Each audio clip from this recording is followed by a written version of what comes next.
तो दोस्तों, स्वागत है आपका हमारे एक और नए वीडियो में। और भाई सच कहूं तो ये ओमनिशेंट रीडर्स व्यू पॉइंट की कहानी अब जिस मोड़ पर पहुंच गई है वो दिन ब दिन और भी ज्यादा इंटरेस्टिंग होती जा रही है। हर पल नए नए और खतरनाक सिनारियोज सामने आ रहे हैं और कहानी अभी बहुत लंबी है, पर मैं इसे जल्द से जल्द आप लोगों के लिए पूरा करने की कोशिश कर रहा हूँ।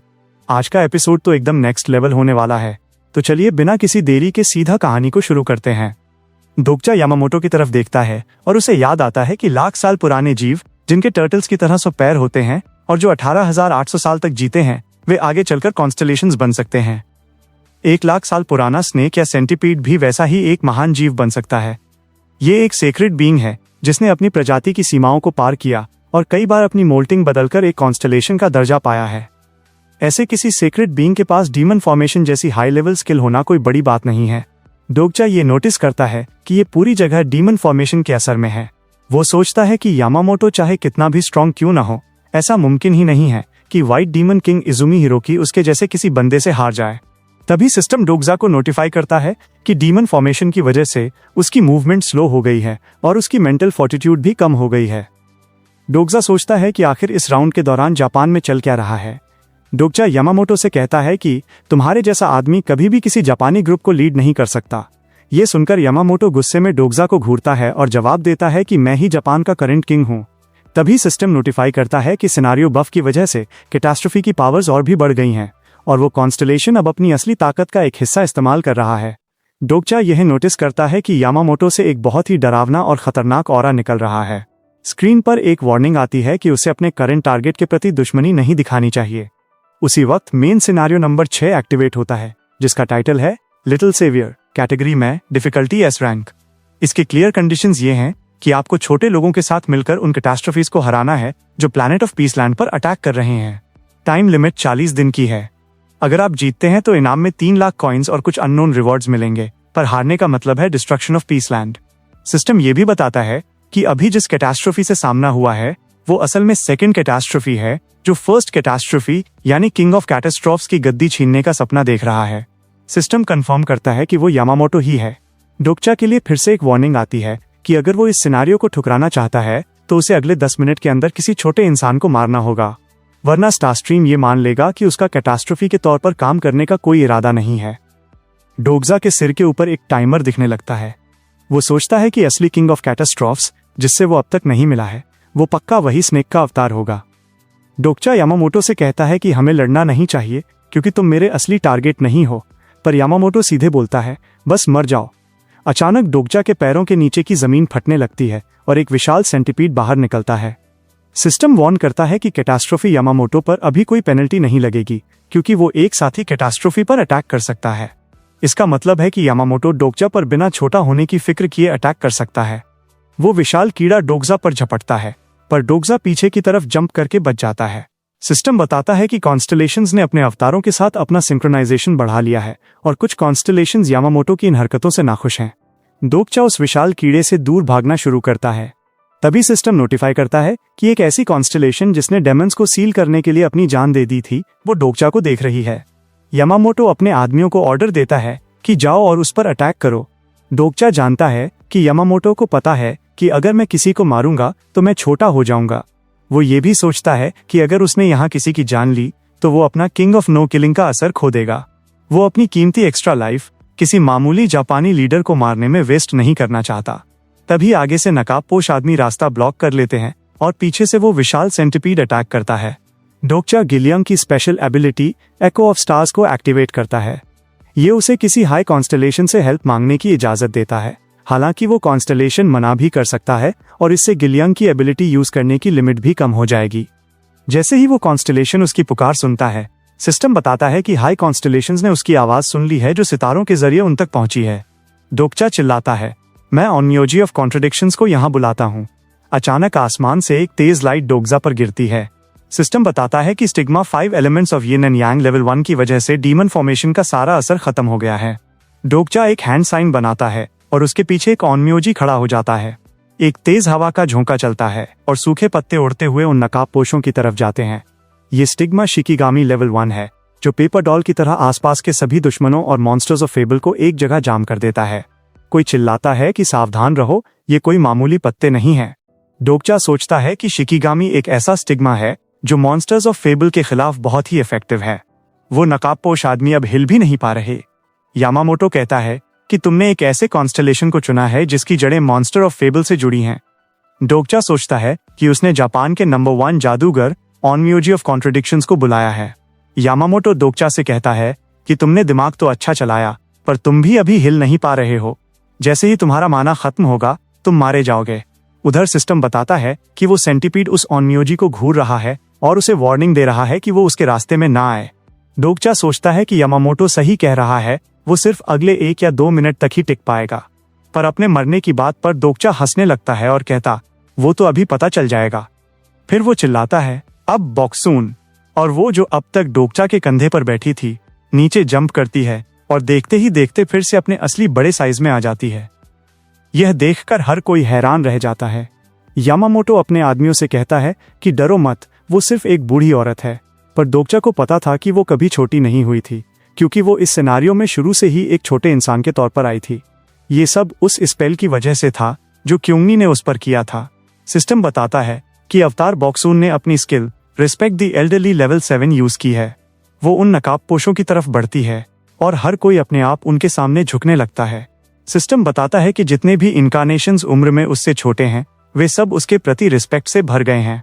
वो मुस्कुराती है और कहती है, झुकने के लिए थैंक्स बच्चों, पर मुझे रास्ता देने की जरूरत नहीं है। वो अपना पैर जमीन पर पटकती है और सिस्टम बताता है कि बॉक्सून अपना stigma invocation right level 2 cast करने की तैयारी कर रही है। सिस्टम बताता है कि कॉन्स्टलेशन शामन किंग अपनी तीसरी आंख से अपनी अवतार को देख रहा है। वो कहती है, अरे आओ भी, बस इसकी थोड़ी हेल्प कर दो। डोकचा सोचता है कि उसका सपोर्टिंग कॉन्स्टलेशन शामन किंग है, जो सिल्ला का सेकंड किंग था और एक चचौंग यानी मास्टर तांत्रिक था। हालांकि वो खुद लड़ाइयों में कम ही हिस्सा लेता है, पर उसने अपनी सबसे बड़ी पावर्स में से एक इन्वोकेशन राइट अपनी अवतार को दी है। ये एक ऐसा स्टिग्मा है जिससे आप किसी भी दूसरे कॉन्स्टलेशन की एक एबिलिटी उधार ले सकते हैं, यानी वो बॉक्सून एक जीती जागती गनपेओंगवी है। बॉक्सून पूछती है कि इस बार किसकी पावर लूं? यामामोटो उसे बेवकूफ कहता है और चिल्लाता है कि तुम चाहे किसी की भी पावर ले लो, वो तब तक बेकार है जब तक वो किसी महान फेबल्ड कॉन्स्टलेशन की ना हो। इस पर वो कहती है, हे सेंटिपीड, तुझे एक कहानी सुनाती हूँ।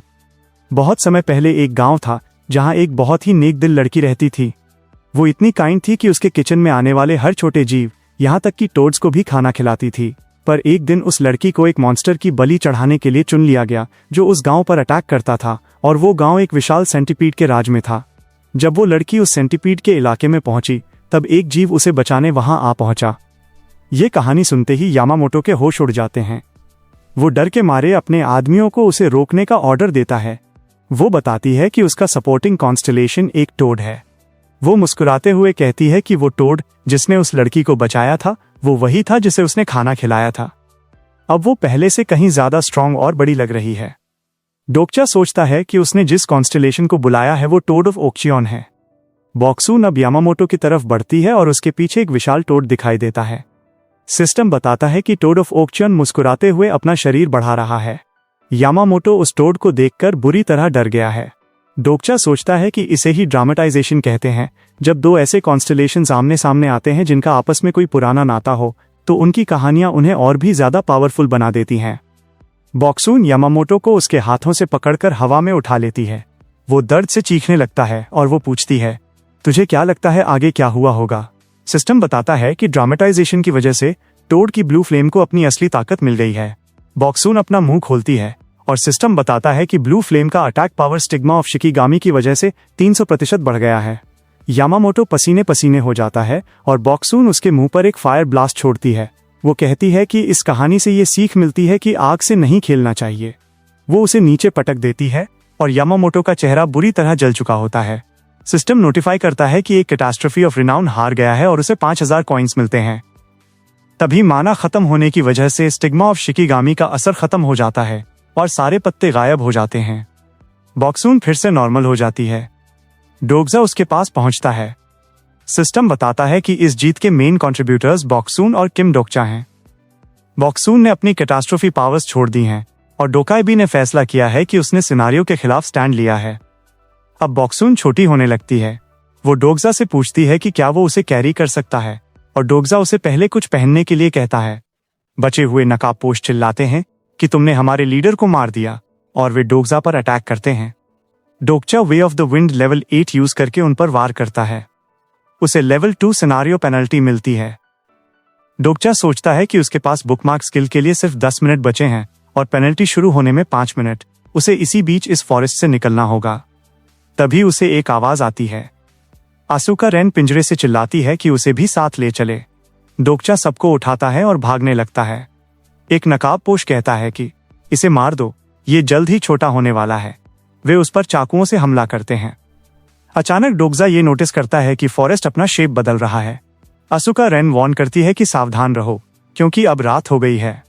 डोगचा आसमान की तरफ देखता है और उसे याद आता है कि रात में कोई भी इस फॉरेस्ट में नहीं आता, क्योंकि रात होते ही ये फॉरेस्ट एक लैबिरिंथ बन जाता है और किसी मॉन्स्टर की आंतों जैसा शेप ले लेता है। नकाबपोशों का रास्ता ब्लॉक हो जाता है और सिस्टम डोगचा को आखिरी 1 मिनट देता है कि वो किसी छोटे इंसान को मार दे। डोगजा सोचता है कि TWSA में इस फॉरेस्ट से निकलने का कोई रास्ता नहीं लिखा है। तभी आसुका रेन उसे एक पेड़ के दाईं तरफ भागने को कहती है। डोगचा भागना शुरू करता है। बॉक्सून पूछती है कि क्या इसे रास्ता पता है, और आसुका कहती है कि वो इस फॉरेस्ट को अच्छी तरह जानती है, क्योंकि उसके पास इसके लिए एक स्किल है।